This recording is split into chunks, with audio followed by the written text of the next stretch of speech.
ঢেঁড়স তো খেয়েছেন বহুবার, বহু রকম করে, মাছ, চিংড়ি কিংবা শুটকি দিয়ে, হয়তোবা ভর্তা করে।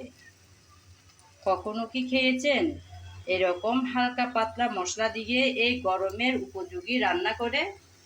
যদি না করে থাকেন তাহলে এই রেসিপিটা আপনার জন্য। এতটাই মজার যে ছোট থেকে বড় সবাই খাবে। নমস্কার বন্ধুরা, কেমন আছেন সবাই? আশা করি সবাই ভালো আছেন, সুস্থ আছেন আর নিরাপদে আছেন। আমিও আছি মোটামুটি। প্রতিদিনের মতন আজকেও চলে আসলাম নতুন একটা রেসিপি সঙ্গে নিয়ে। তাই নিয়েছি কিছুটা পরিমাণ ঢেঁড়স। দেখুন বন্ধুরা, ঢেঁড়সগুলো কতই না সুন্দর, একদম কচি, একদম কচি এই ঢেঁড়স। এগুলো কিন্তু বাড়ি থেকে আনা হয়েছে, আমার দাদা এনেছে বাড়ি থেকে। এগুলো দিয়ে বানাবো মজার সেই রেসিপিটা। প্রথমে আমি এই ঢেঁড়স ভালোভাবে ধুয়ে নিয়েছিলাম। ঢেঁড়সের যে কোনো রান্না করার আগে, ঢেঁড়স কেটে নেওয়ার আগে অবশ্যই ধুয়ে নিতে হবে। কাটার পরে কিন্তু ঢেঁড়স ধোয়া যায় না। নিশ্চয় আমার মতন আমার আপুরা, ভাইয়ারা, দিদিরা সবাই জানে যে ঢেঁড়স কাটার পরে ধোয়া যায় না। তাই আমি আগে ধুয়ে এখন কাটার জন্য নিলাম।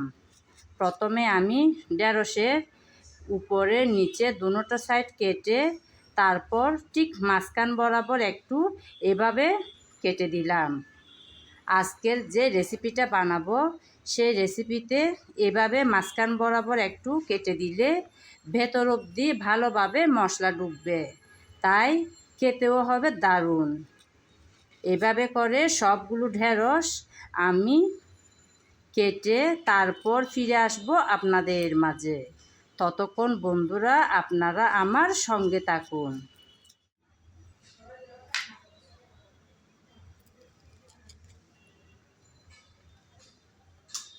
একটা একটা করে সবগুলো ঢেঁড়স আমি ঠিক আগের মতন কেটে নিয়েছি।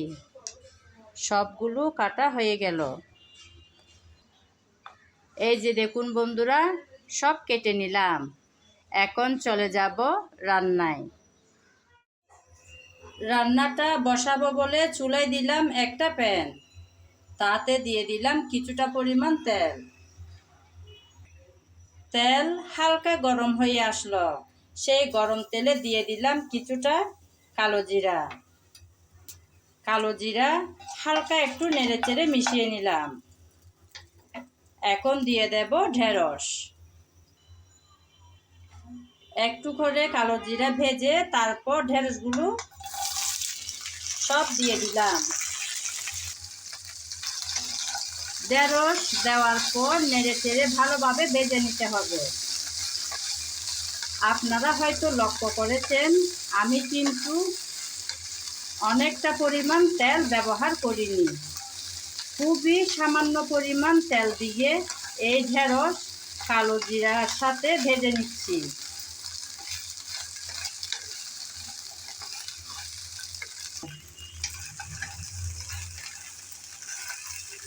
কিছুক্ষণ নেড়ে চেড়ে এই ঢেঁড়স ভেজে নিয়েছি। এর চেয়ে আর বেশি ভাজবো না। এখন দেব কিছুটা মশলা রেখেছি। আমি রাখলাম জিরা ধনিয়া পাউডার, স্বাদ মতন লবণ আর মরিচ হলুদ। ঝালটা আপনারা আপনাদের পছন্দ মতন দেবেন, তাই আমি দিলাম আমার পরিমাণ মতন। এখন মশলাগুলো দিয়ে ভালোভাবে নেড়ে চেড়ে ভেজে নিতে হবে। এমনভাবে নাড়াচাড়া করতে হবে যেন প্রত্যেকটা ঢেঁড়সের গায়ে মশলাগুলো পৌঁছায়। আমি তো প্রত্যেকটা ঢেঁড়সের মাঝখান বরাবর কেটে নিয়েছি। সেভাবে কিন্তু কাটতে হবে, তাহলে অনেক অল্প সময়ে ভেতর অবধি মশলা ঢুকবে। তা না হলে রান্না করতে করতে অনেকটা সময় লাগবে, আর অনেকটা সময় ধরে ঢেঁড়স রান্না করলে একদম পিছলা পিছলা হয়ে যাবে, তখন আর ভালো লাগবে না খেতে। যেমন অনেকজন আছেন ঢেঁড়স একটু পিছলা পিছলা, তাই খেতে পছন্দ করেন না।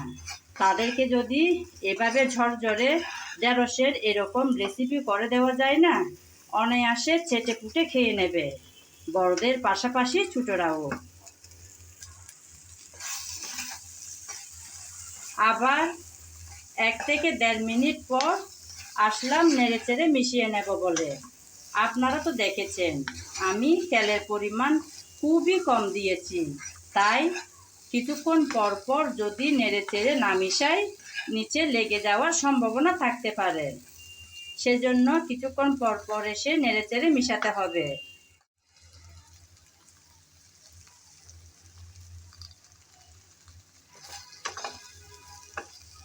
কিছুক্ষণ পর আবারও চলে আসলাম বন্ধুরা, আর নেড়েচেড়ে ভালোভাবে মিশিয়ে নিচ্ছি। আমি কিন্তু মাঝখানে আরও 2-1 বার এসে ভালোভাবে মিশিয়ে দিলাম। অনেকটাই কিন্তু নরম হয়ে আসছে এই ঢেঁড়স। এখন আমি এই পর্যায়ে দিয়ে দেব একটা ম্যাগি মশলা। আজকের এই মজাদার ঢেঁড়সের রেসিপিতে এটাই হচ্ছে টপ সিক্রেট। এই মশলা দিয়ে রান্না করলে দারুণ হয় খেতে। এখন আমি কেটে মশলা মিশিয়ে দেব।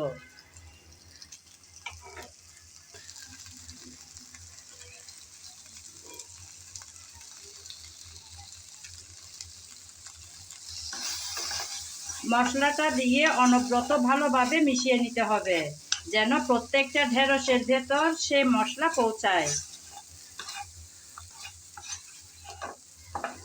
এভাবে মিশাতে মিশাতেই আজকের এই মজার রেসিপিটা একদম রেডি হয়ে যাবে। ঢেঁড়স আমরা কিন্তু কম বেশি সবাই পছন্দ করে থাকি, তাই রান্নাও করে থাকি নানানভাবে, খেতেও হয় দারুণ। আজকে আমি কিভাবে বানালাম এই ম্যাগি মশলা দিয়ে ঢেঁড়সের রেসিপি, সেটা আপনারা চাইলে একবার আমার রেসিপিটা ফলো করে ট্রাই করে দেখতে পারেন, মন্দ হবে না কিন্তু খেতে। ছোট বড় সবাই খাবে চেটেপুটে। মশলাটা দিয়ে নেড়েচেড়ে আবারও একটু মিশিয়ে নিয়েছি।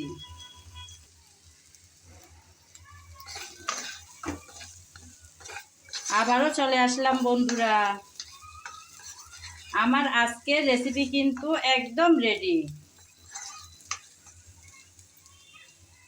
এই গরমে কিন্তু মাঝে মধ্যে চাইলে আমরা হালকা পাতলা মশলা দিয়ে এরকম ঢেঁড়সের রেসিপি খেতেই পারি। গরম গরম ভাতের সাথে দারুণ লাগবে খেতে। একদম রেডি হয়ে গেল। এতক্ষণ যাবৎ যারা আমার সঙ্গে ছিলেন, আমার ভিডিও জুড়ে ছিলেন, তাদেরকে জানাই অসংখ্য অসংখ্য ভালোবাসা। আগামী ভিডিও দেখার আমন্ত্রণ জানিয়ে আজ এখানেই বিদায় নিলাম। সবাই ভালো থাকবেন, সুস্থ থাকবেন আর নিরাপদে থাকবেন। রান্না শেষ হওয়ার কিছুক্ষণ পর এসে এই ভিডিওটি নিলাম বন্ধুরা। এখন কালারটা অনেকটাই চেঞ্জ হয়ে আসছে। আমি লাস্টের দিকে চুলাটা একদম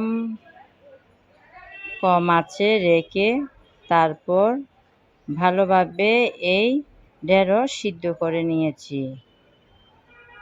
দারুণ খেতে হয় এই সুন্দর ঢেঁড়সের রেসিপিটা।